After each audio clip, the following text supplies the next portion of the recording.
avec les femmes pour les femmes. Sissi Aminata, avec les femmes pour les femmes. Femmes et paix, femmes et foyer. Femmes au cœur du développement économique et social, à vous la parole. Sissi Aminata, ce programme est de Search for Common Ground avec l'appui de l'USAID et du Programme des Nations Unies pour le développement PNUD. Fidèles auditrices et auditeurs, bienvenue à l'écoute de votre magazine hebdomadaire Sissi Aminata. Aujourd'hui, nous nous intéressons au cas de réticence face à Ebola enregistré ces derniers temps dans certaines localités, notamment en Basse-Guinée. Des réticences qui ont provoqué par endroits des violences, entraînant parfois des blessés graves et des dégâts matériels importants. Un véritable casse-tête pour les autorités sanitaires qui peinent pour le moment à éradiquer ce virus maudit dans le pays. Mais pourquoi ces cas de réticence et quel est leur impact sur la lutte contre cette épidémie? Ce sont entre autres questions auxquelles nous allons tenter de répondre dans ce numéro de votre magazine Sissi Aminata. Restez avec nous pour le développement. Nous avons mal de voir ce mal Ebola. Et toi cavale et surprend le temps de vie. Après la région forestière où le premier cas de malade de la fièvre hémorragique à virus Ebola a été signalé, la Basse-Guinée continue encore à enregistrer des cas de malades d'Ebola. De nouveaux cas ont été enregistrés notamment à Bofa, Forêt-Karia, Koya, Dubreka, Kindia et dans la zone spéciale de Conakry. Cette persistance de l'épidémie en Guinée serait due, selon certains observateurs, à la réticence de la population qui se montre parfois hostile aux agents de santé et aux mesures sanitaires. Mais qu'est-ce qui motive cette réticence au niveau de la population? L'équipe de Sissi Aminata a fait un tour dans certaines de ces préfectures. Je vous invite donc à suivre la réaction des femmes que nous avons rencontrées. Madame Silla Belba Touré, Forêt-Karia, présidente du marché. Mumuna Kolom, Ebola Follet, Ebola na Forêt-Karia. Insania Mumuna Kola Ebola na Forêt-Karia. N'a singe sa sensibilisation na, une sensibilisation te graba muba fanya. Nana niemre nana, enaka Ebola muna Forêt-Karia. Kono mugobara famato, bangende nana. Mekeren finin sa nana suli fahama. Bangende nana to bara bala, yifuri rafira. Donc abara mo kontofli, abara mo hemme. Kone nana Ebola gafa, Ebola fira sugu. Nare siga, inwa vire ko matara sugu. Itadi na so mo matafira. Inu tadi sungu tara fira. Iba tara nyere ke kolo, iba tara sugu ke kolo. Donc mo tam pambara mato, mo bara mo belga so mo bore. Guinea ma jeunesse dume, mo bara keli sensibilisation na. Mo bara ti bangade yo bangade mo bara sensibilisation tema. Mo ha fale be furene ya nana, furene wonga kolo anana, furene wonga ba politique de, wonna sa politique de, wo muno ma gene de. Wonni fure ga fe sa politique de, won son to male. Wonga fure ga fe nan sugu, won politique benni. Ala ko wonna perdre nyamara. Donc mo tan dileri Forêt-Karia asukuti ngate yomuna moyina mo Ebola fe sugu ne 100%. C'est Ndasigi ga Jeannette de Pavogi ga Forêt-Karia. Ah, ekoni manga ngizo nimeta tono busuka Ebola elengiti zebava game wonu to tono busuka Ebola gini zia eba na ewulo ga fode ga ewule woro getigana emupiri ga fode me dege ga men Forêt-Karia Ebola ga tenga Ebola ga yani me nu yeso emupiri ga fode le wula me elbuwe Forêt-Karia la lenin Ebola ga yani me ma benese base ba vaza ni meti atigara ka sa tutu mpo kun family po kun kasana ye nanu na pele la mengi yeza baigi yeza na yawo ga safini o yawo ga odiza vergi na se ke Forêt-Karia lele ni ma Ebola ge ma benese na han komi innata finde nawnare Ebola jama Kindia on surtout himbe gono ton himbe fami himbe jabi innugol gol Ebola no wodi wabbe ga no ton kadi en don kadi no wadi ko hakkille mabbe wonda man Ebola wana nawnare wana gonga e bi dum ko piiji ko himbe ben addi tun hibani himbe ni ma himbe itta dum don ko hakkille mabbe fiya wawo haɓugol nawnare ma haɓugol goɗɗum ma jaɓa taw anda anyen o ɗo ko gere won ɗon si wawa dartade mum kono si tawi hara yimɓe ɓen hakkille maɓɓe ɗen no yoori e nder mum hiɓe indi tun wonde manna wona gonga ɓe wawata haɓugol nawnare nde donc fi haɓugol nde ma ɓe jaɓa taw ɓe anda pellet nawnare nden ko woni kon ɗon nawnare nden ko wona kon wolede fi mum ko gonga ko nde woodi few si nde nangila goɗɗo si a ñawdani a maaye ne tole Fatou Bakayoko bon ni semaine fola ebola ko kan kindia la patiro foloro kon kindia vraiment moltre mala ebola ko la doltra fola le ko gouvernement li nanadi doltra fola le ko a ko jankaro le ko business ko moli ala le tun kwala ko e wadi so mais depuis ka dolu kera surtout frigagbe fan fedial moltra fola le ko fossile donc al malala le sensibiliser au l'air là mais mas e malala feu ko be kala le l'air mais depuis quand même qu'elle a là-bas maintenant on a so mais contaminé là on a après il y a eu plus de 200 et quelques contacts depuis au cas Kenya vraiment l'air maintenant t'es ani sa fola alhamdulillah mol bara folo ebola ko nyaayel donc vraiment ni sa fola ko maîtrise doni l'air maintenant ebola la fan fait kindia donc évolution yi ani sa fola bi vraiment alhamdulillah. Vous écoutez votre émission Sissi Aminata. Certaines femmes accusent le comportement des agents de la Croix-Rouge et la mauvaise communication autour de la maladie. C'est le cas de Madame Mané Bintou Koivogi, présidente de plusieurs associations féminines évoluant dans la préfecture de Dubreka. Suivi. À votre avis, madame, pourquoi les populations sont réticentes face à Ebola? Bon, face à Ebola, les réticences sont expliquées par beaucoup de raisons. D'abord, les sensibilisations qui ont été engagées n'ont pas été basées sur de très très bons messages. Toutes les composantes de la communauté n'ont pas été impliquées au moment où il le fallait, dès au début, notamment la couche féminine. Ensuite, il y avait aussi le côté culturel. Les coutumes n'avaient pas été prises en compte, encore moins la Croix-Rouge qui avait manqué vraiment de techniques de communication. Ils sont venus avec des méthodes qui ne collaient pas avec les coutumes de chez nous et vraiment les gens les ont rejetées quelquefois même de façon violente. Aussi, il y a un côté incompréhension parce que les gens pensent que Ebola est devenu une affaire de business, quand même qu'ils appellent Ebola business. Quand c'est comme ça, les gens ils n'ont pas tellement conscience du danger qui les guette en n'acceptant pas le fait que Ebola est en réalité une vraie maladie qui tue les gens, c'est vrai. Mais certaines familles qui ont vécu ça maintenant, tel que moi, mes voisins directs à 50 pas de chez moi, 9 personnes sont mortes dans la famille.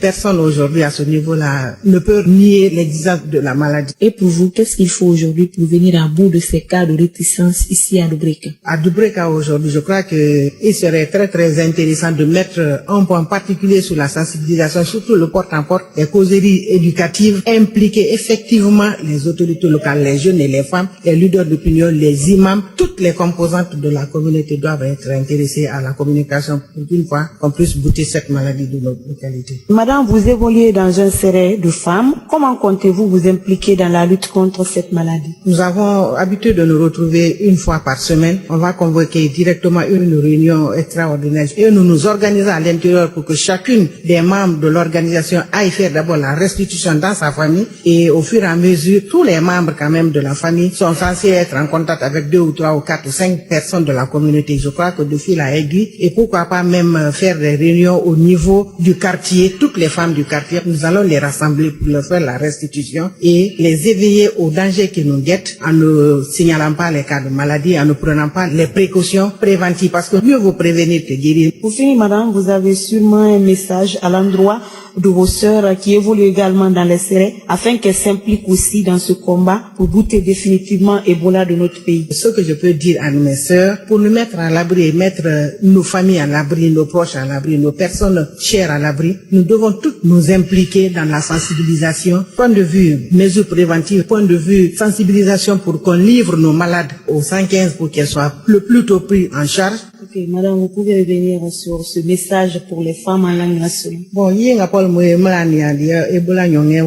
nous créons sensibilisation que nous avons de cas de là que vraiment mais quand nous parlons aussi à nouveau il y a disposition à l'aptani jona il y a l'aptani jaja il y a pas le halo holo école kono.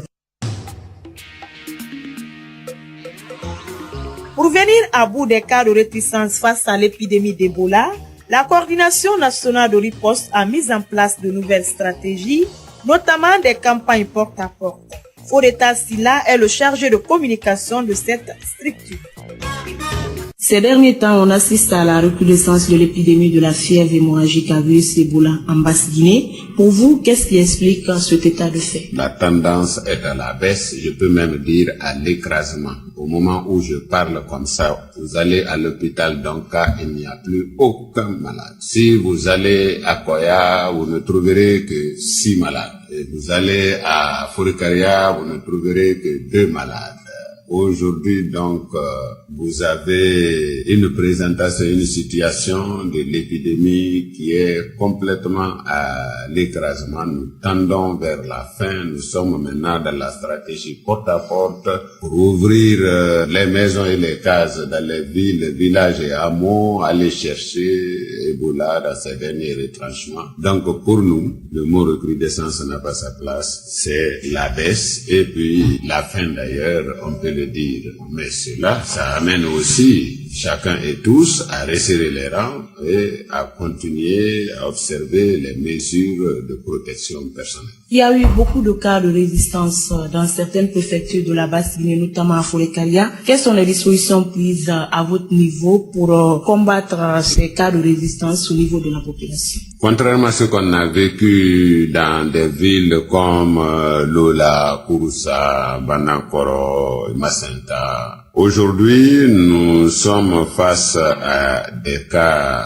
sporadiques qui se produisent comme ça instantanément, sans contrôle, soit pour le suivi des contacts, soit surtout pour l'enterrement sécurisé. Les gens se disent mon parent ne va pas être enterré dans un caoutchouc noir, ou alors d'autres se disent vous avez prélevé des échantillons et le labo a retardé, notre mort est avec nous depuis 2 jours, 3 jours. Mais depuis le 12 avril, vous avez remarqué, le Premier ministre a lancé à Mafraya, à Forikaria, la nouvelle stratégie de campagne de ratissage et de sensibilisation, de détection précoce des cas d'Ebola dans les villes qui sont à la porte du Grand Conakry. Et nous nous préparons maintenant pour les prochaines étapes. Et là, nous mobilisons et les ressortissants, les religieux, les citoyens des villages pour terminer avec cette épidémie. Récemment, le chef de l'État avait annoncé le renforcement de la mesure d'urgence sanitaire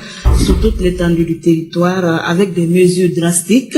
Est-ce que ces mesures sont effectives aujourd'hui sur le terrain et comment elles sont appliquées? C'est cette déclaration de l'urgence sanitaire renforcée par le président de la République le 28 mars qui, aujourd'hui, produit ses effets de ce que j'appelle écrasement des chiffres de Ebola, parce que depuis que le président a fait cette déclaration, les populations ont été astreintes à respecter. Par exemple, le chef de l'État demande que toute personne qui cache des malades ou déplace des corps d'une localité à une autre sera poursuivie pour mise en danger de la vie d'autrui. Toutes ces règles ont permis aujourd'hui de maîtriser la chaîne de contamination de cette maladie et de réduire drastiquement. Si je vous dis que depuis 2 semaines, on n'a plus enregistré un cas de contamination d'un agent de santé, alors que les agents de santé, on a perdu 109 personnes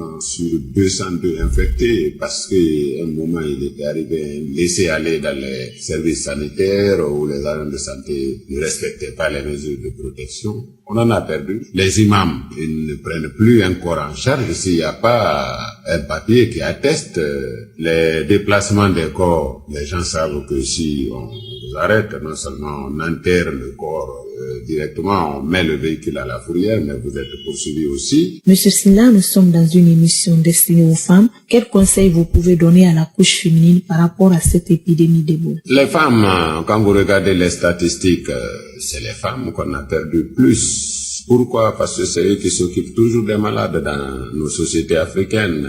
Et comme Ebola se transmet par la manipulation du malade ou du corps, la femme qui lave les habits, la femme qui prépare pour le malade, qui lave même le malade, ce sont les femmes qui généralement ont beaucoup perdu dans cette épidémie Ebola.